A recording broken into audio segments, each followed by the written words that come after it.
This episode of the Tiananmen Massacre has been approved by the Chinese authorities. No, you're supposed to not say it. Oh, I did it backwards. Yeah. Sorry. You're listening to Questionable Material with Jack Helmuth and Brian Sack. This episode, movies, Star Wars, James Bond, and an interview with a director who shall go unnamed. J.J. Abrams, the writer-director of the new Star Wars movie, is going to be calling into the show today. Oh, I'm super excited about that. Yeah, we're going to talk about all sorts of movie stuff. Brian's going to talk about some of his screenplays that he has getting ready to pitch. Okay, good to know. Yeah, good to know. And lots of other movies. So we're going to talk some James Bond controversy. It's going to be a good show. James Bond. Love James Bond. Yeah. I've seen all of them. Mm-hmm. All the pretty ladies, all the bad guys. That some of those things might change in the future. You know what would be cool? Is if instead of giving this long lecture about what he's doing as a madman and how he's going to kill James, but not actually kill him, just comes right out and kills him. Oh. Because that's why these bad guys keep losing. They're like, oh, I suppose you want to know exactly what I'm doing. Well, I'm doing this, blah, blah, blah, this and that. And instead of killing you outright, I'm going to have this contraption. Once my cat gnaws through the rope, this thing's going to fall. I've dipped this rope in chicken. Yeah. The cat's going to eat it. Yep. At some point, it's going to snap. In a month and a half, it's going to snap. Yep. And then you're in big trouble. Yeah. Probably dead. So lots of fun movie stuff today. I think people can be really excited about that. How did you get J.J. Abrams? Do you have good contacts? I have worked in the television and film industry for since 1995, for almost 25 years. Wow. And so which is true. And so I've come to know some people. So I'm very excited. I am too. He's going to release some incredible spoilers on the new Star Wars movie. I mean, he's going to really unload and tell us everything. I wish I was into Star Wars. I know. I imagine our viewers wish the same. Let's not tell him that. No, we won't. Oh, also, by the way, you people are listeners.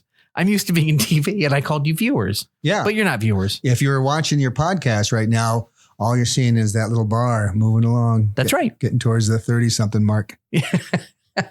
Well, enough dilly-dallying. We've got a lot of show coming up. And I thought it'd be fun. We're talking about movies. You good to move on? I want to stay here. No. I'm very comfortable. No, I'm not asking you to leave the room. I'm not asking you to die. Those moments will come soon. But not right now. I'm asking if you can move on with the show. Yeah, please. Let's do it. So we're talking about movies today. And I was going through your house the other day. You and the wife and the kids were out, and I let myself in. I was going through your stuff, trying on your wife's clothes and stuff like that. And I found your drawer with your screenplays in them. Right. And that was just exciting to me. I was like, oh my gosh, Brian has so many unpublished screenplays. I do? Yes, in the drawer. Okay. So I was really excited to see those. And I was wondering, I didn't have time to read them all. Some of them were really thick. But I was wondering if you could tell me like either the log line or just sort of what some of these movies are about. Because I wrote down the titles of some of the movies that I found in your drawer. Of course you did. You wrote down the titles of the movies that I wrote. Okay. Yeah. And so, so do you mind if I ask you what some of your movies are about? No, I'd love to reminisce about the movies I wrote. Oh, good. So, so the first screenplay I saw was right on top. So I guess you must have just finished it. Batman versus RuPaul. Batman versus RuPaul. Yeah. What on earth is that about? I mean, I know Batman versus Superman, but what is this? Well, I mean, there's been, is it Marvel? Is that a Marvel character? That's DC. DC. So it's one of the big comic characters, right? Okay. So, So now keep in mind, Batman is the comic character. So Batman is the comic book character, right? You wrote a screenplay and you just seem really uninformed. Because there's a Batman versus Spider-Man movie, right? Superman. Okay. So there's a Batman versus Superman movie. Yeah. Which is huge. So it wasn't good, but it made money. Are there any other superhero versus Batman movies? No, that's right. That's what I was thinking. Yeah. So in my mind, people are tired of superheroes. They want somebody who's stunning and brave. And so what's more stunning and brave than a sassy dude dressed up like a lady saying sassy things? Okay. I agree. RuPaul's great. He is the biggest drag queen in America. Yeah, I would say that. That's fair. Is that true? Yeah. Okay. So he's got a big TV show. RuPaul's Drag Race. Is he even a he? I don't. What are the rules with him? So with him, it's a he. No special pronouns. No. Okay. He. So so I understand that. So tell me what this movie is about. So he hasn't had an operation or anything. No. So he's got guy parts. Yeah. Okay. Trust me. Yeah, good, because that's what's in my screenplay. Oh, what, Yeah. Really? Yeah, because Batman is convinced that RuPaul is a lady. And devotes a lot of his energy in the movie to trying to find out the truth. So it's a lot of, Batman just doing his sneaky bat stuff and basically trying to look under RuPaul's skirt to see what's going on. Okay. And obviously, there's a scene with a Batmobile and he's got a bat hook. Batarang. And he tries to make RuPaul's skirt fly up in the air just to get a gander at what's going on down there. And all this takes place in the Batmobile? Because you said there's a scene in the Batmobile. I mean, I would assume, but what happens? Well, I have a scene in the second act. RuPaul is hitchhiking because he was in an Uber and then the guy said something mean to him. It's like, riddle me this. Yeah. What the fuck is going on here? Right. Something like that. Yeah, that's what he said. Yeah. Without the F word. Okay. Oh, yeah, so it's a PG. The guy driving the Uber is actually very religious and swears the angels yell at his children. Oh, that's a lot of backstory for an Uber driver in a major movie. I cut that scene out. Okay. Yeah, when meandered for like 45 minutes. Yeah, that's a bad Batman movie. So back to the Batmobile. So Batman's just driving along doing his thing. You know how he likes to drive through Gotham. He loves driving. That's most Batman movies. Drives through Gotham and he sees this RuPaul. And he's like, that's when he's like, oh my God, this is my chance to find out what's going on. Like, I got to find out the truth. Yeah, as he talks like that. Yeah. Kind of like Ben Affleck, but with more masculine. And so he's like, pulls over and the doors fly open on the Batmobile. And this guy's like, hey, can I get a ride with you, Batman? And the Batman's sharp writing. And they get in and, they're driving and just a lot of cutting back and forth between Batman looking, at the road, keeping his eyes on the road as you should. Oh, good. But then also looking at RuPaul's thigh and being like, what's going on here? Wow. Yeah. And so, and how does the movie end? I mean, I hate to give spoilers, but I feel like this might not be produced, so I think it's okay. The way I have it ending now is RuPaul takes off his pants. And then Batman realizes the truth and then has a new idea for the bat signal. That was definitely my screenplay of Batman versus RuPaul. That's really great. Well, there are a few others that I'd love to get into that I found screenplays in your desk drawer. Could you tell me about Rise of the Kitties? Rise of the Kitties? Yeah. Sure. It's such a weird name. I mean, like what's kept them down? What is that movie? Well, it's a story about a mean old cat lady named Barbara. Okay. And she's not nice to anybody. Oh. And she's a mean cat lady. And she's not even nice to her cats. Oh. And then the kitties unionize. And they want more food from her. So they form a kitty union. Okay. And they pass legislation for more kitty food and indoor kitty food. Because they're indoor kitty cats. Sure. And she was giving them outdoor kitty cat food and senior food, which isn't appropriate for kitty cats. So it sounds like at the start of their unionization, the union did some good work. They did. And they fought back and, they got what they wanted. They got kitty cat food that was suitable for indoor cats, kitty cats.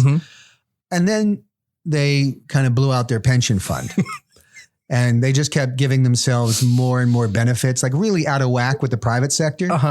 And in due time, Barbara couldn't afford to keep the kitties going. Oh, no. And she declared Chapter 11. Oh, but Chapter 11, which is from a book on how to kill kitty cats. So it's a very sad ending. Well, why the fuck did you call it Rise of the Kitties? How are they rising? I guess they rise in the unionization, but then Barbara wins at the end? It's like a Tarantino thing. You're expecting it to go one way. That's and then deep. At the end, you're like, whoa, hey, what happened there? Oh, it's really cool. Yeah. I hope that movie gets made. That sounds Me good. too. Because there's good money in screenplays. Here's another movie I saw in your drawer. I don't even know if you can get the rights to this, but I guess that's a you problem. The Last of the Muppets. The Last of the Muppets. Yeah. Yeah. What is that about? It was going to be called The Muppets Go to Ecuador. And so it starts off as very whimsical. They're in New York, of course. Yeah. And then Kermit finds out he's got a long lost Uncle Frog. Oh. Javier, who lives in Ecuador. Javier the Frog. Javier the Frog. And so he's like, hey, we should go down to Ecuador and see my uncle. And so he gets the whole gang. And of course, the NPR, not NPR, public television, the public television had just lost a lot of funding. So they couldn't fly down to Ecuador business class or first class. And so what they said was, why don't we stow ourselves away in the wheel well?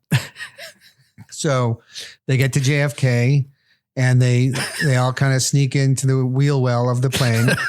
It's a Boeing 777. And then, so then the flight takes off and all the antics take place inside the wheel well because they're cramped and, it gets a little cold and stuff. And then as they're landing in Ecuador, the wheel opens up and most of the Muppets fall to their deaths. Except for Kermit, ironically, who's instigated this whole trip. Right. So he survives. He's clinging to the wheel for his dear life. He's screaming. He's in tears. Miss Piggy, you can you see her sailing in the air, and he's like, what have I done? He has a real existential, horrible time, and he's hanging under the wheel. It's 5,000 feet is when they put those things down usually, and unfortunately Ecuador has very bad air traffic control, so that he has to circle the airport in tears for 3 hours. Of course, we don't get the whole 3 hours. There's a montage of Kermit crying and weeping just as they circle the airport in Ecuador. So it's not in real time? It's not real time because I knew that would be too long. Yeah, that's smart screenwriting. Yeah. So they're circling the airport. He's crying. And eventually they come in for a landing and he lands. And then, he's not as excited to find his uncle because, everyone he loved is dead. And it's kind of his idea. But ultimately he learns that his uncle is living in a barrio. It turns out he's not a very nice guy, so the whole trip wasn't worthwhile. You like my movie? You know what, Brian? Yeah. I love that movie. Too many of the Muppet movies are just so goddamn foolish and whimsical. Yeah. They sing in the goofy songs and it's just a bunch of nonsense, really. I wanted something outer space and pirates and it's just goofy. Yeah. Thank you for making it real. Thank you. I'm glad you liked it. I hope when I send it to agents, I get some positive feedback. It's really good. It's disturbing. Thank you. And then last one I just wanted to ask you about is Princess Diana, Queen of the Jungle. Yeah. So the premise of this, Princess Diana, Queen of the Jungle. So as you know, was it back in 99? If you're talking about her alleged death, it was August 31st of 1997. 1997. I was actually in France for a wedding. Oh, no kidding. Yeah. When that happened, it was crazy. So, so that's that must have been the reason I wrote this movie. She was originally in a car with Dodi Fayed. Yep. And, got killed with trying to evade the paparazzi. Well, in my screenplay, she wasn't wearing a seatbelt and the sunroof was open. Oh. And when they struck the column in the bridge, she went flying out of the sunroof at such an incredible velocity that she landed in the jungle in Ecuador. Oh, yes, really. I thought it'd be Africa, much closer to the tunnels of Paris. No, because I was trying to connect, with other movies that I've written. Oh, so it's all the same world. It's all the same Brian cinematic universe. Everything pretty much winds up in Ecuador. Oh, that's interesting. Okay, so Diana shoots through the sunroof across the ocean, not just to nearby Africa, but to Ecuador. Yeah, and breaks the fall, like the jungle trees break the fall, and she wakes up and lands at a talking frog. Yes. Yeah. How did you know? I was just guessing. Wow. And then, a pack of gorillas comes and obviously kills the frog and then raises her. They raise a 50-year-old princess. Yes. Okay. All right. Okay. They pick up where, the blue bloods left off. Sure. So it's just more like she has very refined manners at that point for sure, but she's not really good at, swinging from vines or flinging feces, things like that, Sure. So these are things a princess never learns. Yeah. And these gorillas show her they roll their eyes. They're like, oh, check out this one. Right. And did you think that would be well received, a movie like that? I had hoped, but I didn't realize that the person I submitted it to was actually related to Diana. Who did you submit it to? Prince Charles. And real quickly, how does that movie end? She eventually gets out of the jungle and moves to a barrio in Ecuador. And she meets this guy who's a frog. And a lot of talking frogs. Falls in love. And this old woman in Ecuador had told her, if you kiss that frog, this old psychic, if you kiss this frog, it will turn into a prince. And she's like, I'm a princess. That's perfect. That makes sense. So she falls in love with the frog and kisses the frog. And does he turn into a prince? No, it's a frog. And the old lady was crazy. Oh. Yeah. And psychics aren't real. So she learns a valuable lesson. Oh, that's the lesson. It's important for you aspiring screenwriters. It's important for your main character to like have a lesson that they learn. Yeah. And that was the lesson. Okay. Well, Brian, thank you so much for sharing with us. I hope. Thanks for letting me, go through your house when you're not around. No, I don't mind that at all. Yeah. And thank you for definitely having written those and for knowing that this bit was coming. I totally wrote those. Jack. Yeah. You missed some news this past week. I did? You did. There's news that falls through the cracks. You know why? I don't know. Trump cycle, because everything is Trump. Right. So you miss a lot of news that falls through the cracks. That's right. And I find it and I tell it to you and the listeners. Oh, that's great. Yeah. I'd love to hear. So please go. The floor is yours. Tell us what you found. This is stuff you missed this past week. Okay. A Florida bum hopes that laughter is the best medicine when it comes to helping his drug and alcohol addiction. Martin Cruz of Palm Bay, 32 years old, said he wrote, "Why lie? I need a beer," on a piece of cardboard that he holds near the I-95 off-ramp. Now, Cruz told the local paper that he hopes the whimsical sign will make people laugh and give him money rather than accuse him of being a lazy, good-for-nothing freeloader. And when asked what he hoped to do with the potential economic windfall, Cruz made a gesture that suggested he might inject it in his arms or drink it. I don't mean to laugh. I was thinking about something else. Right. Okay. And it seemed early on in that piece. When was that written? Because I think he used the word bum. I like it. It must be written by an old person. You don't like the word bum? I prefer bum. You probably these days have to say home uncapable. Home uncapable. Home denied. Yeah. Something like that. But are there any more stories? Yes. What? Jack, do you like blueberries? They're okay. They're okay. Well, if you do or don't might depend on your politics, Jack. Oh. So it turns out that blueberries tend to overwhelmingly vote Republican. Yep. Gallup conducted a poll of 43 random blueberries last week. 29 of them said they had voted for Donald Trump in the 2016 election. 6 voted for Hillary Clinton, and 2 stated that they voted for whoever the forgettable libertarian candidate was. Oh. Now, 8 blueberries abstained from voting either because they disliked the candidates or they'd been added to a smoothie because of their antioxidant properties. Huh. Okay. How well do you know the Gulf states, Jack?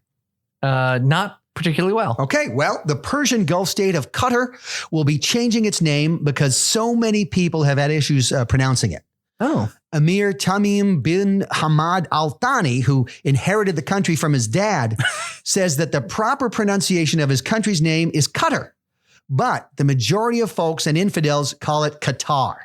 Now, he said that changing the name to something easier to pronounce was a no-brainer since he can unilaterally make decisions because he's a monarch. Yeah. So starting next Wednesday, Jack, the country will go by the name Terror Financing Arab Monarchy Number 4.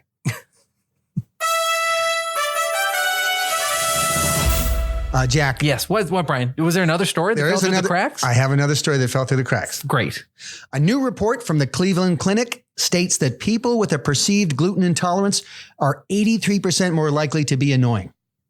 The doctor said that people with perceived gluten intolerance often had elevated levels of exaspamine, which is an organic chemical associated with being difficult at restaurants. In addition, Jack, the report says that people with elevated exaspamine levels also tend to request ingredients on the side and are seldom happy with how their steak was prepared. Huh. Great job on finding those stories. Thank you, Jack. That's what I'm a good story finder. You really are. I wanted to talk real quick, just a little bit more about movies. Mm-hmm. James Bond. Love James Bond. Love James Bond. So there are a couple news stories about James Bond. Oh, yeah, I'm James Bond. Mm-hmm. What? Top of the morning to you. If you don't put down that poison gas there's going to be trouble there. That's James Bond? Yeah, that's Connery. Impression? Oh, that's the Sean Connery. Yeah. Mm-hmm. That's really good. Yeah, I do Roger Moore. Oh, let's hear Roger Moore. Hey, don't you drop them poison tablets out of the space station. Why would you do such a thing? What, are you crazy? Wow. Yeah. Okay. You do a lot of impressions. That's really good. Do you do a Daniel Craig? I do Daniel Craig. Can we hear the Daniel Craig James Bond? Yeah. I'm gonna karate chop you if you do anything bad, Mr. Devilman. Mr. Devilman? That was the main character in the Daniel Craig one, the Quantum of Solace. Mm-hmm. Everybody called it Solace. Mm-hmm. Solace. What is it? Yeah. Oh, you're quite a James Bond expert. Well, no, it's an homage to Haile Selassie from Ethiopia. Okay. And do you do a George Lazenby? Yeah. Can I hear that, please? Who am I? Don't you know who I am? Nobody? That's really good. Yeah. How about Roger Dalton? I think that was who it was. Roger Dalton? Are we confusing members of the Who with with Roger Daltrey? Roger Daltrey. Oh, Timothy Dalton. Dalton. That's yeah. Do you do a Timothy Dalton? Yes. Can I hear it? I'd like to rub the back of your knees. Did you know how he used to do that in the movies? He'd always get behind the girls and use them as shield from when he's being attacked, and he'd rub them behind the knees. Yeah. Okay. That's okay. And then I remember this from when we used to do a show together. You do a killer Pierce Brosnan impression of James Bond. Would you do that for us real quick? What are you going to do with your gun? Shoot me, you think? I think not. Boy, you really got the British. It kind of came to me. Like, you know, it's kind of natural. That's a lot of talent. You know, they call it like a parroting. Like I can watch somebody once and really lock into their sound. Mm-hmm. Well, you're wildly talented. I do want to say that. Thank you. Yeah, great job. So one of the stories that has been out, it's been out for a couple of years. People love to talk about this, and it has been in the news again recently. Speculation that James Bond will eventually become a woman. Jane Bond? Sure. In this Lady James Bond universe, like what changes would the character go through? She might be more emotional when killing people. And because I think, you know, man James Bond is a little more detached, kind of that very masculine sociopathy. But I think a lady James Bond might be like, sorry, Moonraker, to kick you into the airlock, but you got to go. And a lot of it is, you know, her defensive mechanism is, are you going to hit a lady? So a lot of the fight scenes, she just stands there very defiantly. Oh, you're going to hit a lady? Oh, you're going to hit a lady now? And so it's more of like making the guy feel bad to the point where he kind of gives up. Right. And then she calls him a quitter. Wow. Yeah. And so the movie would be called like the Solace of Toxic Masculinity or something. Yes. Yeah. What does Lady James Bond drink? A lychee martini. Oh. Very sweet. Uh-huh. With a lychee inside of it. And instead of shaken, not stirred, you would just say, you know, may I have a lychee martini, please? Oh, that's... Yeah. Okay, that's not as dynamic. No, it's more polite. Yeah, it seems very polite. Yeah. What, for Lady James Bond, would she, have... James Bond is notorious Lothario. Yes. I mean, he beds 2 to 3 people a movie. What would that continue with Lady James Bond, do you think? She would like more commitment. You know, she doesn't want to be taken advantage of. So like she'd meet like the hot dude and then would want to go out for coffee later. So you'd have to have like the coffee scene. And then she's going to make sure to call it, you know, an evening early on, you know, and then if he follows up and she's waiting, a lot of the movie spent waiting for him to call and he follows up and they go out on a second date and she's a little more loosened up. She'll have a lychee martini with him. Oh, okay. That's when we see it. Yeah. But still she's, you know, she's wary. She's very wary. So there's a build there and she gets to know him and then they set a date for the following week. Okay. Which gets delayed because then she's sent to Tajikistan. Tajikistan? Yeah. Okay. Tajikistan because she's on a mission. And so, but then she's kind of... Classic Bond. Now it's sounding more James Bondish. Yeah. Okay. So she goes to Tajikistan but she misses the guy. And so there's a lot of texting back and forth. And, and he makes it clear he's a very warm, loving person, and he's not after her for just sex. And then does she leave the mission early to? She basically wounds the bad guy, but then wants to get back to dinner where she does what she calls the final test. Oh, what's the final test? It sounds very James Bondish. She orders the most expensive item on the menu and then doesn't eat it and just kind of watches how he reacts. Wow. Yeah. That's got classic cold James Bond. Yeah. Because if he gets really upset and she's like, oh, he's a cheapo. But if he just kind of deals with it and is like, oh, okay, it's a shame you didn't have that lobster, then she knows he's the one. Wow. Yeah. And so, I mean, how many car chases and fights are there in the movie? Not a lot, because she's menstruating. Basically the villain picked the worst possible time. Yeah. to try to destroy the Earth. Brian, I'm very excited. Ooh. J.J. Abrams is on the phone right now. And this is a big get for us. It is. It's huge. I mean, to get a big time movie director, he's promoting Star Wars Episode 9. Okay. The Rise of Skywalker. Rise of Skywalker. He just signed a $500 million development deal with Netflix. So he's one of the biggest players in all of Hollywood. It's a big deal. And of course, Star Wars spoilers, very hard to get. So I'm really excited to talk to him and see what we can find out. Pop him in here. All right. So here we go. He's on. JJ, are you there? I'm here. Wow. Thanks for having me, guys. Oh, thank you so much for being here. Yeah, thank you. My pleasure. Yeah. Where are you in the process of getting the film ready? Oh, the film is done. It's what we like to call picture lock. So, comes out December 20th. Just wanted to get the word out there. So everybody knows the movie's coming out. It's, we're very excited. We're just doing final little touches, little effects, drop-ins at the last minute, sort of like your baby. It's never really finished. But it's, it's picture lock. So we're in the home stretch. Wow. Time to start doing the press, as they say. Wow. Well, that's exciting. Obviously the internet is rife with speculation about the movie and, trying to gauge what the images from the trailers mean and all that. So I was wondering if you could maybe give us a little bit of a preview of episode 9, if you could. It'd be a big for us. I give you guys a little something. Okay, great. A little, and this is an exclusive. I haven't shared this with anybody else. Oh, wow. Would you like me to walk you through the first scene of the movie? Oh gosh, yes. Yeah. We start in the desert with C-3PO and R2-D2 walking through the desert. Mm-hmm. They walk up to a big, giant wall, and C-3PO says, "Are you sure we're in the right place? I could knock, I suppose." And you see C-3PO, he wants to leave because he's scared. Uh-huh. He knocks on the door, and this mechanical eye comes out and goes, "Ooh, cha da do jaba ooh da." And C-3PO has a scene where he says, Skywalker, R2-D2 is and then the eye disappears and you don't know what happens next. Wow. That's exciting. It's exciting, right? It's R2-D2 and C-3PO together.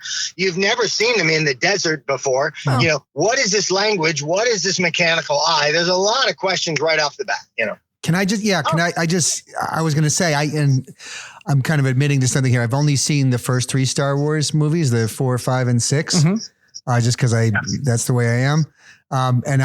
It did kind of remind me of the third one that I saw where the whole Jabba the Hutt thing. Oh, that's interesting. Return of the Jedi. Which one is Return of the Jedi? It's 6. That's the third. So there's the Star Wars, and then there's Empire, the third one. Oh, is that how that starts? Does Return of the Jedi start with that scene? Well, I guess that's nice because I do like some sort of very vague references, very sort of, almost like the viewer can't tell it's on a subconscious level that it's hearkening back. And then, then we get inside, right? Yeah. Okay. And here's the thing. It's enemy based. You'll never guess who's in disguise waiting inside to work with R2-D2 and C-3PO in disguise. And you just see him because he pulls down the front of his mask a little bit. Well, I mean, I know Lando Calrissian's coming back. How'd you know? How do you know that that's a scene in Rise of Skywalker? Well, I mean, I know Lando is going to be in the movie, but I also remember that scene from Return of the Jedi when Lando slightly revealed his mask. Wait, that scene's in Return of the Jedi? Yeah, he drops his mask. I don't think so. Yeah, no. I don't think so.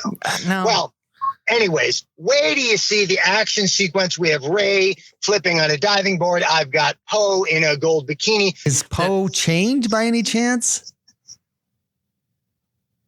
You guys are freaking me out. Have you gotten hacked footage of? I mean, no, I've never seen this. I How haven't. Do you guys know this? I haven't seen anything past the Return of the Jedi. I just remember the chained and a gold bikini. Is just I just remember that. I mean, I guess I got to go back and watch. It's Return of the Jedi. You keep saying, okay. Yeah. I don't know.